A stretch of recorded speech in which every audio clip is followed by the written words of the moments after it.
जय हिंद, नमस्कार सभी अधिवक्ता, भावी अधिवक्ता गण दोस्तों का और जो भी जागरूक नागरिक हैं भारत के, उन सभी का स्वागत है।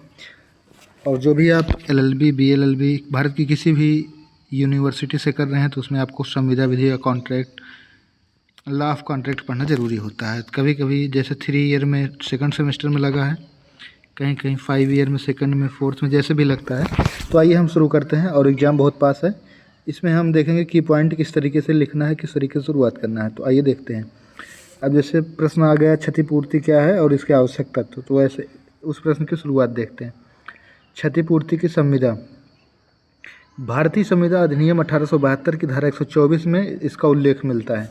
क्षतिपूर्ति का अर्थ क्या होता है? किसी हानि, क्षति, दायित्व से बचाव, प्रतिपूर्ति करना। यह एक कानूनी समझौता होता है जिसमें एक पक्ष दूसरे पक्ष को संभावित नुकसान या जोखिम से बचाने के लिए जिम्मेदार होता है। Indian contract act 1872 according definition, मतलब 1872 के अनुसार परिभाषा देखते हैं, परिभाषा और उसके तत्व। क्षतिपूर्ति एक ऐसा अनुबंध है जिसके अंतर्गत एक पक्ष दूसरे पक्ष को किसी भी प्रकार के नुकसान या दायित्व से बचने का वचन देता है जो तीसरे या दूसरे पक्ष के कारण हुआ हो। क्षतिपूर्ति के आवश्यक तत्व क्या है? क्षतिपूर्ति के दो जो है क्षतिपूर्ति संविदा के दो आवश्यक तत्व, क्षतिपूर्तिकर्ता, क्षतिपूर्तिधारी। नुकसान से बचाने का जो वचन देता है वो कर्ता होता है, और जो वचन दिया है कि मैं वचन दिया जाता है, जिस व्यक्ति को वचन दिया जाता है वो क्षतिपूर्तिधारी होता है, अर्थात जो धारण करता है, और कर्ता मतलब जो देता है वचन। केस है इसमें गेजबर्ग बनाम स्टीफेल का। 1872 के अनुसार क्षतिपूर्ति अनुबंध के महत्वपूर्ण तत्व, दो पक्षों के बीच में अनुबंध होता है, हानि और क्षति से बचाव के लिए होता है। इसमें नुकसान का प्रकार देखें तो वित्तीय, कानूनी और अन्य प्रकार के नुकसान हो सकते हैं। तीसरे पक्ष का प्रभाव, तीसरे पक्ष के नुकसान तीसरे पक्ष के नुकसान के खिलाफ होता है। उदाहरण के लिए बीमा कंपनी या आग से नुकसान। क्षतिपूर्ति के प्रकार, अस्पष्ट अनुबंध, एक्सप्रेस इंडिमेनिटी, लिखित संविदा, बीमा गारंटी, स्थितिजन्य नुकसान, इसमें आपका हेल्थ इंश्योरेंस हो गया, कार का एक्सीडेंटल इंश्योरेंस, ये सब हो गया। स्पष्ट अनुबंध कि आपके ये नुकसान पे ये दिया जाएगा। इम्प्लाइड, निहित अनुबंध, अलिखित स्वाभाविक परिस्थितियों से नुकसान की स्वाभाविक क्षतिपूर्ति। जैसे आप अभी तो बस का जो है अपने यहाँ उत्तर प्रदेश परिवहन विभाग का नियम लागू हो गया है कि आपकी अगर उसमें जान जाती है तो आपको 7 लाख रुपए ऐसे इस तरीके से दिया गया है। लेकिन कुछ नुकसान ऐसे होते हैं जो स्वाभाविक होते हैं। जैसे अभी आपका कभी रोड पे एक्सीडेंट होता है तो स्वाभाविक उपबंध हो जाता है, जिसने आपको टक्कर मारी है वो कुछ न कुछ आपके नुकसान की भरपाई करेगा। वो निहित होता है कि जो नुकसान किया है वो भरेगा, उसमें कोई अलिखित नहीं होता, स्वाभाविक होता है, मानवता या जिसके आधार पर मान सकते हैं। प्रतिभूति की संविदा क्या होती है? गारंटी की संविदा या गारंटी का समझौता। इसमें देखते हैं, मान लो ए व्यक्ति एक लोन दे रहा है और बी व्यक्ति को दे रहा है, तो जो सी व्यक्ति होता है वो गारंटर होता है। एक उधार देने वाला हो गया, एक उधार लेने वाला हो गया। तो जो उसमें गारंटर होता है वो जो है प्रतिभूति होता है, उसे प्रतिभू कहते हैं, और गारंटी पत्र को प्रतिभूति कहते हैं। जो गारंटर होता है उसे प्रतिभू कहते हैं, और जो गारंटी पत्र होता है उसे प्रतिभूति कहते हैं। इसको आप स्पष्ट कर लीजिए। किसी व्यक्ति द्वारा चूक की दशा में उसके वचन का पालन करना या दायित्व का निर्वहन करने की संविदा ही गारंटी या प्रत्यभूति होती है। अर्थात किसी को अपने माध्यम से कर्ज दिलवाना, अपने माध्यम से नौकरी दिलवाना, माल दिलवाना। कर्ज दिलवाने का अर्थात मतलब ये होता है कि गाँव में एक व्यक्ति जो होता है कि कोई गारंटर ले आओ, हम उसके बिहाफ पे आपको कर्ज देंगे, अगर वो नहीं चुका पाएगा तो आप चुकाएंगे। नौकरी दिलाना, इसमें होता है कि आप हमें इतना रुपए दें, हम आपको नौकरी दिला रहे हैं। नौकरी दिलाने के बाद अगर उस व्यक्ति ने चोरी या कुछ बड़ा कांड किया तो उसकी जिम्मेदारी कोई लेता है। माल दिलाना, ये जो है किसी भी बड़ी दुकान पे आप देखते होंगे, एक व्यक्ति आता है, पहचान कराता है मीडिएटर के तौर पे कि आप इनको सामान दीजिए उधार, ये नहीं चुकाएंगे तो आप हमसे लीजिएगा। तो ये तीनों प्रकार देखे जा सकते हैं, उद्देश्य देख सकते हैं। इसके तत्व क्या होते हैं? मूल ऋण और प्रतिफल होता है। केस बैंक ऑफ बिहार बनाम दामोदर प्रसाद केस।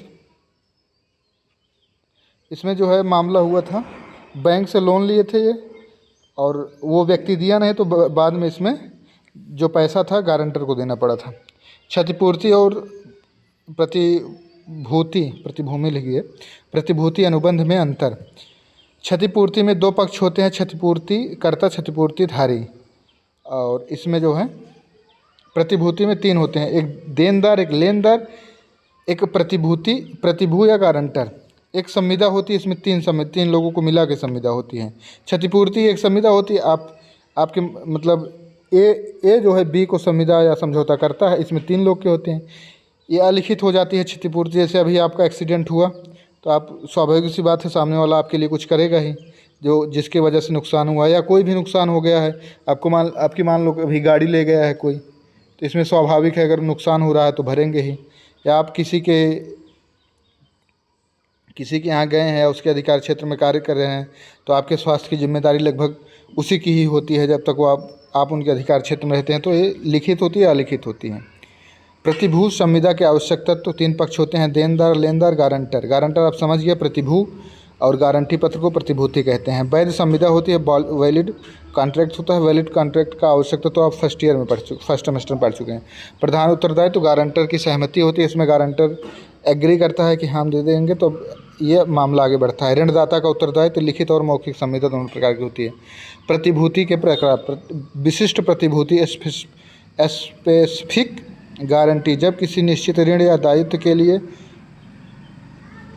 उत्तरदायी होता है तो उसे विशिष्ट प्रतिभूति कहते हैं। निरंतर प्रतिभूति, इसमें देखिए विशिष्ट वाले में ऐसा होता है कि किसी व्यक्ति के माध्यम से आपने मान लो होम लोन ले लिया है, उसमें आपने गारंटर लगा दिया था, या कोई भी लोन लिया है आपने किसी को गारंटर लगा दिया है कि हम जो है ये 10 लाख रुपए EMI के तौर पे आपको देते रहेंगे, अगर नहीं देंगे तो ये गारंटर है, गारंटर देगा।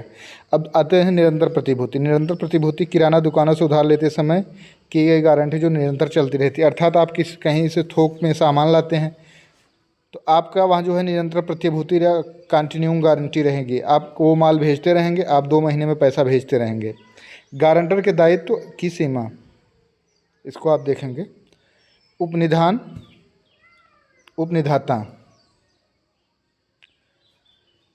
निक्षेप, इसकी जो है परिभाषा दी गई है, परिभाषा धारा 148 में। उपनिधान क्या होता है? एक व्यक्ति की चल संपत्ति किसी दूसरे व्यक्ति के कब्जे में चली जाती है, उसे उपनिधान कहते हैं।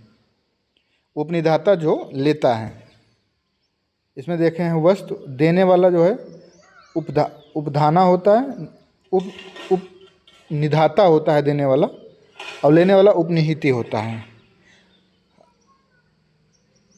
उपनिधान की परिभाषा धारा 148 में। उपनिधान एक व्यक्ति द्वारा दूसरे व्यक्ति को किसी प्रयोजन के लिए संविदा पर वस्तुओं का परिधान करना। जब प्रयोजन पूरा हो जाए तो वह उसे लौटा दी जाएगी या परिधान करने वाले व्यक्ति के निर्देशों के अनुसार अन्य व्यक्ति को सौंप दी जाएगी। उदाहरण के लिए कार को सर्विसिंग में देना, बैंक लाकर में सामान रखना, दर्जी को कपड़ा देकर सिलाना, कोई भी उपकरण मरम्मत के लिए देना। महत्वपूर्ण तत्व, उपकरण पर कब्जा वाला ही समस्त क्षतिपूर्ति का उत्तरदायी होगा। उपकरण की देखभाल करना, जो जिसके अंडर में अपनी कार छोड़ के आए हैं तो उस पर जो है कब्जा उसी व्यक्ति का रहेगा उस समय। अगर उसकी वजह से कोई नुकसान होता है तो क्षतिपूर्ति वही करेगा। उपकरण की देखभाल, आपके कार की देखभाल भी वही कर देगा। शर्तों के अनुसार सुरक्षित वापस करना, जैसे भी आपका कोई कॉन्ट्रैक्ट पे कार लेते हैं कहीं जाने के लिए, तो ये सब समझौता होता है कि आप कार ले जा रहे हैं, आपकी जिम्मेदारी है एक्सीडेंटल केस में, और वैसे सामान्य अगर कोई दुर्घटना होती है या नुकसान होता है तो मालिक का कार्य होगा। उपनिधान के आवश्यक तत्व, वस्तुओं का परिधान, डिलीवरी इसमें होती है, प्रोडक्ट को दिया जाता है केवल मूल वस्तुओं का। इसमें ऐसा नहीं होता है कि मतलब अमूर्त वस्तुएं नहीं होती है, स्वामित्व में परिवर्तन नहीं होगा, सिर्फ मालिका मतलब कब्जा उस टाइम हो जाएगा उनका बस। संविदा के अंतर्गत परिधान लिखित और अलिखित हो सकता है। परिधान में किसी प्रयोजन के लिए किया गया हो, प्रयोजन पूर्ण होने पर माल की वापसी हो जाती की करना है। चल संपत्तियों में संभव होता है निश्चित समय में वापसी। मौखिक संविदा होती है। उचित देखभाल, रिस्पांसिबल केयर बेले, जो लिया है उसका दायित्व होता है। अभी इसको हम नहीं लिखे हैं, आप लोग सर्च कर सकते हैं। अधिकार देखते हैं, वस्तु को के वापसी का अधिकार है, जो व्यक्ति आप दिया है, उपनिधान जो उपनिधाता जो दिया है, उपनिहिती जो लिया है। वस्तु के वापसी का अधिकार होता है, उचित देखभाल की अपेक्षा का अधिकार उसके पास होता है, अनुचित प्रयोग के खिलाफ अधिकार होता है, क्षतिपूर्ति पाने का अधिकार होता है, प्राप्त लाभ प्राप्त करने का अधिकार होता है, हर जाने की मांग का अधिकार होता है, विशेष उद्देश्य पूरा न होने की स्थिति में माल या वस्तु वापस लेने का अधिकार होगा, उचित उपचार में वेलमेंट समाप्त करने का भी अधिकार होगा। अर्थात अगर आपने कार दिया है, वो कार नहीं बनाया 2 दिन में, तो आप इस समझौते को समाप्त कर सकते हैं कि आप मेरी कार वापस कर दीजिए बस। ग्रहण अधिकार, यह एक कानूनी अधिकार है जिसके अंतर्गत एक व्यक्ति आमतौर पर कर्जदाता या सेवा प्रदाता किसी अन्य व्यक्ति की संपत्ति को तब तक अपने पास रखता है जब तक कि उसकी सेवाएं और ऋण का भुगतान नहीं मिल जाता है। इसको एक प्रकार से मांग सकते हैं गिरवी रखना। गिरवी नहीं होता है ग्रहण का अधिकार। विशिष्ट ग्रहण अधिकार, जब किसी विशेष वस्तु को अपने बकाया राशि की वसूली के लिए अधिकार में रखता है। उदाहरण के लिए यदि किसी दर्जी के पास कपड़ा सिलने के लिए दिया गया, मालिक जब तक उसकी सिलाई के पैसे नहीं देता, दर्जी सामान अपने पास रखने का अधिकार प्राप्त होता है। यही होता है विशिष्ट ग्रहणाधिकार। गिरवी, कर्ज के बदले रखी गई वस्तु जैसे घर, जमीन, ज्वेलरी, गाड़ी। इसमें एक होता है ऋणदाता, ऋणदाता और उधारकर्ता। ऋण देता है तो उसके बदले में कुछ उसको गिरवी रखता है, मकान या ज़मीन। फिर जब वो पैसा ऋण वापस कर देगा, जैसे आप ग्राफ से समझिए, ये है ऋण देने वाला, ठीक है, ये ऋण देने वाला। ये उधार करता, ऋण लेने वाले को दिया, क्या पैसा दिया, ऋण देता है, दे दिया, इसके बदले में मकान रखा है। अब ऋणदाता जो है ऋण वापस करेगा तो अपनी संपत्ति वापस पा जाता है।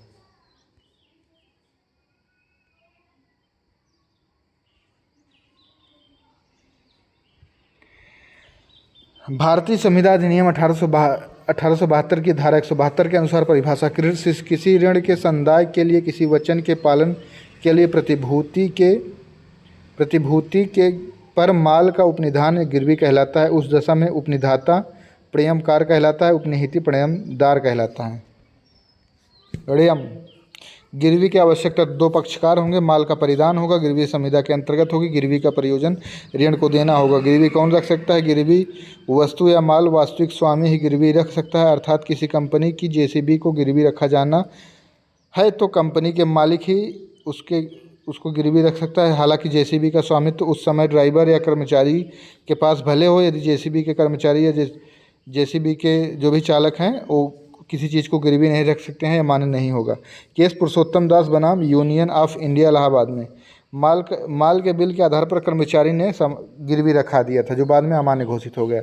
इसमें मामला ये हुआ था, रेलवे की कुछ संपत्ति का जो है, रेलवे के कुछ सामान को खरीदा था, उस व्यक्ति के पास सामान नहीं था, उसके मात्र बिल थे। तो बिल के आधार पे वो बिल जो है किसी कर्मचारी के पास पहुंच गया था, रेलवे का बिल था, किसी ठेकेदार के पास आ गया था, तो ठेकेदार ने उस बिल को जो है गिरवी रखकर लोन ले लिया था। तो ये बाद में संविदा जो है अमान्य घोषित कर दी गई इलाहाबाद हाई कोर्ट के माध्यम से। गिरवी और उपनिधान के अधिकार अंतर, प्रयोजन के संबंध में विक्रय के अधिकार से संबंधित, माल के उपयोग से संबंधित, परिभाषा संबंधी, धारणा अधिकार संबंधी। गिरवी ग्रहणकर्ता के अधिकार, संपत्ति रखने का अधिकार होता है, उचित देखभाल का अधिकार होता है, बिक्री का अधिकार, मुआवजा लेने का अधिकार होता है, दूसरे को गिरवी देने से रोकने का अधिकार होता है। जैसे आप किसी व्यक्ति को गिरवी दे दिए हैं कोई सामान, ठीक है, तो वो किसी और को नहीं दे सकता है। लल्लन प्रसाद बनाम रहमत अली 1967 का मामला हुआ था, ऑल इंडिया रिकॉर्ड में 1322 में है। इसमें मामला यह हुआ था कि लल्लन प्रसाद जो है रहमत अली, इसमें एक पक्ष ने जो गिरवी रखा था, तो रहमत अली ने जो है लल्लन प्रसाद को बिना बताए उस संपत्ति को बेच दिया था। तो बिना सूचना के बेचना जो है इनलीगल होता है। तो सूचना देकर गिरवी वस्तु को बेचा जा सकता है। सुप्रीम कोर्ट ने यह निर्णय दिया था कि बिना आप सूचना के नहीं बेच सकते। हालांकि आपका उस पर स्वामित्व होता है या अधिकार होता है, लेकिन आप उसको, जिसकी वस्तु है उसके बिना परमिशन के बेच नहीं सकते, बिना उसको नोटिस दिए, सूचना दिए। एजेंसी अभिकरण, भारतीय संविदा अधिनियम 1872 की धारा 182 में परिभाषा दी गई है अभिकरण। अभिकरण क्या होता है, एजेंसी क्या होती है? एक मालिक होता है, एक एजेंट होता है, एक मालिक होता है, एक एजेंट होता है, और इसमें एक तीसरा व्यक्ति होता है जो समझौते के तहत कार्य करता है। तीसरा व्यक्ति जो समझौता कराता है। यह एक संविदा है जिसमें मालिक ऐसे व्यक्ति को नियुक्त करे जो तीसरे पक्षकार से संविदात्मक संबंध स्थापित करके, जैसा कि LIC।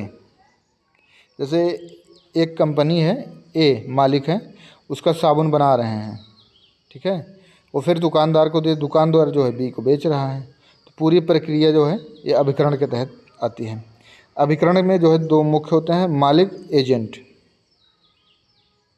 अभिकर्ता के अधिकार क्या होते हैं? पारिश्रमिक का अधिकार, जो भी एजेंट होगा या LIC के एजेंट हैं उनको अपना जो है सैलरी लेने का अधिकार है, जो भी पारिश्रमिक है। रकम के प्रति धारण का अधिकार है, मालिक की संपत्ति धारण पर अधिकार है। क्षतिपूर्ति का अधिकार है। कर्तव्य, अपने कर्तव्य को प्रत्यायोजित न करने का कर्तव्य, मतलब जो काम करना है वो करेंगे, इधर उधर नहीं करेंगे। उचित कौशल और तत्परता दिखाने का कर्तव्य, उचित लेखा जोखा देने का कर्तव्य, मालिक के साथ संपर्क रखने का कर्तव्य। 224 में है अपने लेखा पर व्यवहार न करने का कर्तव्य।